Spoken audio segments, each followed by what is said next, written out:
Here at Paradisos del Sol, we practice what's referred to as regenerative organic farming. These plants in the vineyard that aren't grapes, aren't weeds. They're our cover crop. They're part of our biodiverse community. Bare soil is an abomination. We're very proud of the fact that we have been able to raise the organic material in our soil. A 1% increase in soil organic matter over an acre is 8 tons of carbon, many tons of carbon dioxide. It's sucking up the CO2 equivalent of something like 8,000 gallons of gasoline. So we try and avoid bare soil. Here, we had a row of melons growing. Now that the melons are done, we seeded this a week or so ago with a diverse mix of plants to replenish and revitalize the soil, keep it alive. This was planted just over a month ago. It's got a diversity of things. These white blossoms are buckwheat. Buckwheat's very terrific for the pollinizers. A lot of these things that look like bees, which are actually wasps, are hunting insects to feed their young.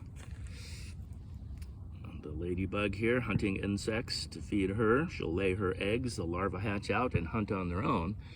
But members of the wasp family feed their babies.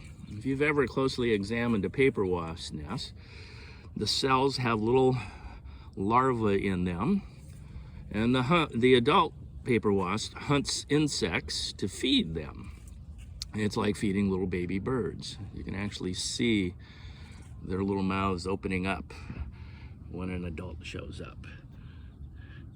These plants host a diversity of insects, many of them beneficial predators. The whole wasp family needs pollen and nectar as adults to power them feeding their young. And by keeping flowering plants adjacent to the vineyard and in the vineyard, we don't have a pest problem. These guys are capturing carbon dioxide and sunlight, converting it into sugar. They then exchange those sugars through the roots to fungi, bacteria, which are capable of pulling minerals out of rock and exchanging it to the plants for sugar to fuel them. We refer to that sugar as liquid sunshine because the things below the surface don't have access to sunlight. We're also providing good habitat for ladybugs, praying mantids, a host of beneficials, while enriching our soil and increasing the carbon content. Regenerative agriculture.